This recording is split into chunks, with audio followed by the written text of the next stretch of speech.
우리가 이 땅을 살아가면서 여러 가지 복을 받아야 하겠지만 그 중에 꼭 필요한 복이 바로 만남의 복입니다. 그 만남의 복 중에 가장 큰 만남의 복은 하나님을 만나는 복입니다. 또 하나님의 사람을 만나는 복입니다. 우리가 성경을 읽어보면 성경이 바로 만남의 책인 것을 알 수 있습니다. 성경에는 하나님이 우리를 만나주시는 그런 이야기로 가득 차 있습니다. 성경은 하나님이 어떻게 사람을 만나주시는가, 또 하나님을 만난 사람들이 어떻게 변화되고 그 귀한 사실을 증거하고 있는가, 이런 내용으로 가득 차 있습니다. 오늘 본문은 베드로가 고넬료를 만나는 내용입니다. 베드로는 식민지 백성인 유대인이고 고넬료는 정복자 로마 군인 장교입니다. 전혀 만날 수 없는 두 사람이 정말로 희한한 과정을 통해서 만나게 됩니다. 하나님께서 그들의 두 만남을 주관하시고 축복해 주신 것입니다. 유대 땅 북부 지중해 연안에 가이사라라는 곳에 로마 총독부가 있었습니다. 그곳에 고넬료라는 로마군의 백부장 즉 수하에 100명의 군사를 거느린 로마군의 장교가 파견되었습니다. 고넬료는 보통 점령국 주둔군 장교가 그러하듯 그도 힘없는 식민지 백성에 대해서 한껏 거드름을 피워도 전혀 거칠 것이 없었던 대로마 제국의 장교였습니다. 그런데 고넬료는 좀 달랐습니다. 많이 달랐습니다.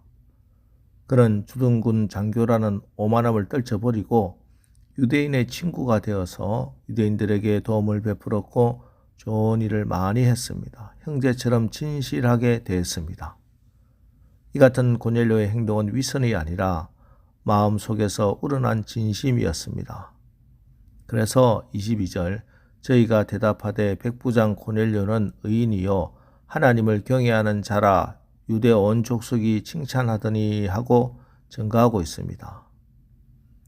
뿐만 아니라 그가 어떤 경로로 믿음을 받아들이게 되었는지 알 수 없지만 2절에 그가 경건하여 온 지방과 더불어 하나님을 경외하며 백성을 많이 구제하고 하나님께 항상 기도하더니 하고 말씀하고 있습니다.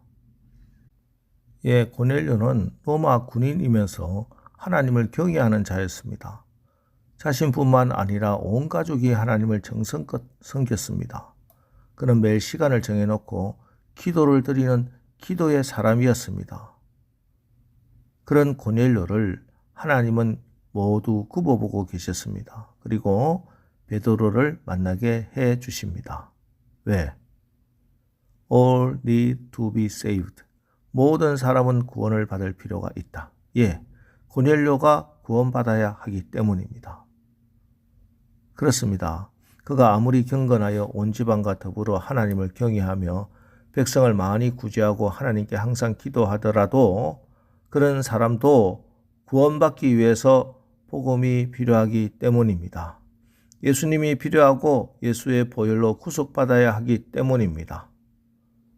고넬료가 온 가족과 함께 하나님을 경외했지만 복음이 없는 신앙, 속죄함을 받지 못한 믿음은 구원이 없습니다. 오직 예수 그분의 이름으로 그분의 은혜를 믿음으로 구원받습니다. 하나님은 그래서 고넬료에게 천사를 보내셔서 베드로를 청하라고 하셨습니다. 그리고 베드로에게는 환상을 보이시며 고넬료의 집에 가라고 하셨습니다.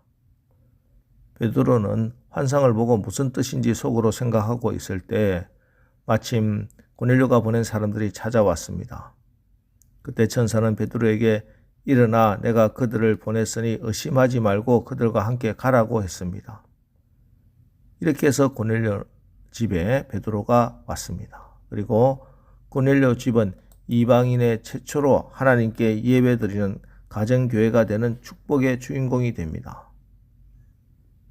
고넬료는 베드로에게 이제 우리는 주께서 당신에게 명하신 모든 것을 듣고자 하여 다 하나님 앞에 있나이다 라고 말합니다.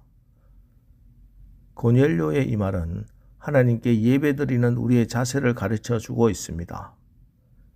예배드리는 이 시간은 하나님께서 명하신 말씀을 듣고자 하나님 앞에 서 있다는 것을 기억해야 합니다. 하나님 앞에서 하나님의 명하시는 말씀을 듣는다면 자세가 달라져야 할 것입니다. 우리는 지금 이 새벽 저 시간을 하나님께 예배하고 있습니다. 그리고 이 시간에 하나님의 말씀을 듣고 있습니다. 그렇다면 하나님 앞에 있는 우리의 자세는 경건해야 됩니다. 이제 베드로는 입을 열어 하나님의 말씀을 선포하였습니다. 36절 만유의 주 되신 예수 그리스도로 말미암아 화평의 복음을 전하사 이스라엘 자손들에게 보내신 말씀이라고 하며 나사렛 예수가 곧 만유의 주가 되시며 하나님의 아들로서 이 땅에 오심, 예수님의 십자가에 달려 죽으심과 사흘 만에 다시 살아나심, 그리고 예수를 믿는 사람들이 다 그의 이름을 힘입어 죄사함을 받는다는 구원의 진리를 가르쳐 주셨습니다. 베드로는 고넬료에게 복음을 전해준 것입니다. 요즘 TV 예능 프로그램에 목사님들이 나와서 방송하는 것을 자주 봅니다. 인기 연예인보다 더 잘하십니다. 그런 것도 필요하겠지요. 그러나 목사는 연예인이 아니고 주의 종이라는 것을 잊어서는 안 됩니다. 특히 강단에서는 세상 이야기, 웃기는 유머, 이거 테크닉으로 사용하는 것 굉장히 조심해야 합니다. 복음이 없는 설교는 영혼을 살릴 수가 없습니다. 도덕적이고 윤리적인 설교, 죄사함 없습니다. 기복적인 설교는 사람들에게 호응이 많고 인기가 있을지언정 구원이 없습니다. 오늘 베드로의 설교는 예수 그리스도의 죽음과 부활만을, 오직 복음만을 전했습니다. 당시 유대인들은 예수님의 부활을 전하지 못하도록 사도들의 입을 막았습니다. 율법을 전해도 좋고 윤리를 가르쳐도 상관없었습니다. 어떤 설교를 해도 문제로 삼지 않았습니다. 다만 예수의 십자가와 부활은 전하지 마라, 예수 이름은 전하지 마라, 그렇게 위협하고 협박하고 또 핍박했습니다. 하지만 사도행전 4장 29절로 31절 주여 이제도 저들의 위협함을 굽어보시옵고 또 종들로 하여금 담대히 하나님의 말씀을 전하게 하여 주시오며 손을 내밀어 병을 낫게 하시옵고 표적과 기사가 거룩한 종 예수의 이름으로 이루어지게 하옵소서 하더라. 빌기를 다음에 모인 곳이 진동하더니 무리가 다 성령이 충만하여 담대히 하나님의 말씀을 전하니라. 사도들은 복음을 담대히 전하기를 기도했고 또 예수 이름과 부활을 담대히 전했습니다. 그러자 성령이 역사하시는 것입니다. 오늘도 보세요. 베드로가 십자가와 부활의 복음을 전했습니다. 그러자 44절 베드로가 이 말을 할 때 성령이 말씀 듣는 모든 사람에게 내려오시니, 성령이 말씀을 듣는 모든 사람에게 내려오셨습니다. 고넬료의 집에 성령이 강림하심으로 오순절에 성령 강림하셨던 것과 똑같은 성령이 임재하셨습니다. 그래서 베드로는 이 사람들이 우리와 같이 성령을 받았다고 증거하는 것입니다.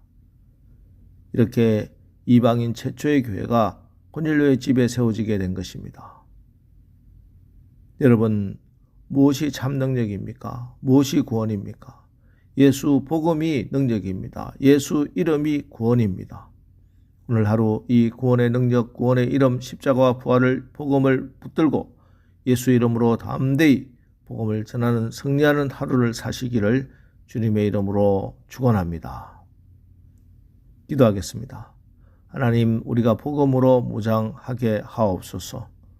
복음의 설교가 이 강단에서 선포되고 복음을 전하는 교회가 되고 복음의 능력으로 하나님 나라를 이 땅에 이루고 복음을 담대히 전할 때 성령께서 역사하는 것을 우리가 체험하게 하옵소서. 오늘도 승리하는 하루를 살게 하여 주시옵소서. 예수님의 이름으로 기도합니다. 아멘. 자, 이제 오늘 말씀을 기억하면서 주여 오늘도 우리가 복음으로 무장되고 복음을 전하는 능력 있는 하루를 살게 하옵소서. 우리 합심해서 기도하고 나가겠습니다. 우리 기도하겠습니다.